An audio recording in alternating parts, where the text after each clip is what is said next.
পুকুর খনন করতে গিয়ে মিলল প্রায় 40 কেজির বেশি ওজনের কোষ্ঠী পাথরের বিষ্ণু মূর্তি। উচ্চতায় প্রায় 3.5 ফুট, রং কৃষ্ণকায়, পাথরের উপর খোদাই ভগবান বিষ্ণুর অবয়ব। পুকুরের খননের সময় মাটির নিচ থেকেই উঠে এলো এমনই এক প্রাচীন বিষ্ণু মূর্তি। ঘটনা উত্তর দিনাজপুর জেলার রায়গঞ্জ ব্লক 2 রামপুর অঞ্চলের গোমরধা ডারখোর গ্রামে। মূর্তিটি পাওয়ার পরে স্থানীয় বাসিন্দারা নিজেদের কাছেই প্রথম রেখে দেন বলে অভিযোগ। অবশেষে রায়গঞ্জ থানার উদ্যোগে মূর্তিটি উদ্ধার করে হয়েছে। আজ দুপুরে রায়গঞ্জ থানার পুলিশ ঘটনাস্থলে পৌঁছে প্রাচীন বিষ্ণু মূর্তিটি উদ্ধার করে নিয়ে আসে থানায়। এই ঘটনায় রীতিমতো ব্যাপক হইচই পড়ে গিয়েছে এলাকা জুড়ে। উদ্ধার হওয়া বিষ্ণু মূর্তি কোষ্ঠী পাথরের বলেই প্রাথমিক অনুমান পুলিশের। স্থানীয় সূত্রে খবর, 6 নম্বর রামপুর অঞ্চলের গোমরধা ডারখোর গ্রামে গত কয়েকদিন ধরে নজরুল ইসলামের জমিতে একটি পুকুর খননের কাজ চলছে। আর সেই পুকুর খনন করার সময় গতকাল মাটির নিচ থেকে প্রাচীন মূর্তিটি বের হয়। মূর্তিটি নজরে আসতেই সেটিকে মাটি থেকে তুলে পরিষ্কার করল গ্রামবাসীরা। উদ্ধার হওয়া মূর্তিটি নিজেদের হেফাজতে রেখে দেওয়ার চেষ্টা করে স্থানীয় গ্রামবাসীরা। তবে গোপন সূত্রে খবর পেয়ে ঘটনাস্থলে পৌঁছেছে রায়গঞ্জ থানার পুলিশ। মূর্তিটি উদ্ধার করেই থানায় নিয়ে আসে। মূর্তি উদ্ধারের এই ঘটনাকে কেন্দ্র করে রীতিমতো ব্যাপক চাঞ্চল্য ছড়িয়েছে সেই এলাকা জুড়ে। আমার নাম হল রশিবুল হক। আপনি মূর্তিটা পেয়েছিলেন? আমি পাইছিলাম। সকালে কি দেখলেন এখানে?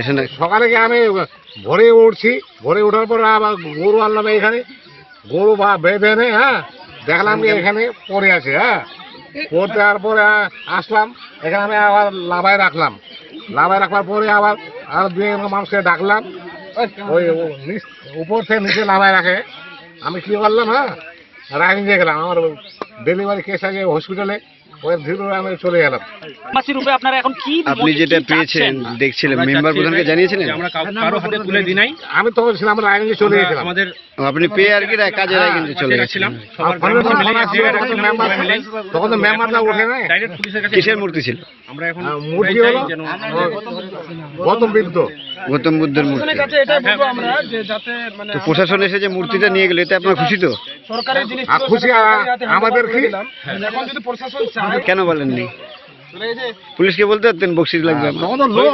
অনেক লোক আছে, মূর্তি যখন আমি তো সকালে আসলাম, ব্রাশ করতে আসি, এসে দেখে যে এখানে একটা মূর্তি পড়ে আছে। তো আমার দাদুর যেহেতু জমি। নাম আপনার দাদুর? আমার দাদুর নজরুল ইসলাম। নজরুল ইসলামের এখানে পুকুর খনন চলছে? হ্যাঁ ঠিক। তো আমি সকালে আসলাম, ভাবলাম যে এখানে কি পড়ে আছে দেখি।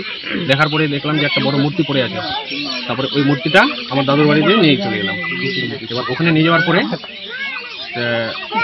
গ্রামবাসী আস্তে আস্তে সবাই জেনে গেল ব্যাপারটা। মূর্তিটা কিসের ছিল দাদা? মূর্তিটা গৌতম বুদ্ধের মূর্তি ছিল, পরে আমরা জানতে পারি। আচ্ছা। তো ওই মূর্তিটা নিয়ে গেলাম বাড়িতে। বাড়িতে নিয়ে যাওয়ার পরে আমার দাদুর বাড়ি থেকে অন্য একটা কাকার বাড়িতে নিয়ে রাখলাম আর কি। ওখানে রাখার পরে গ্রামবাসী মিলে তারপরে আমরা আলোচনা করলাম।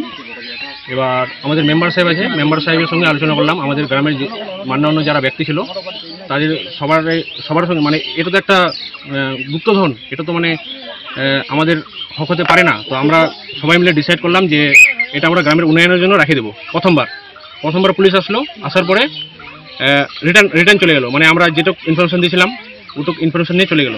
তারপরে আবার আমরা বাড়িতে এসে গ্রামের মানুষ তো তখন 20% জানছিল আর কি, একটু পরে 100% জেনে গেল।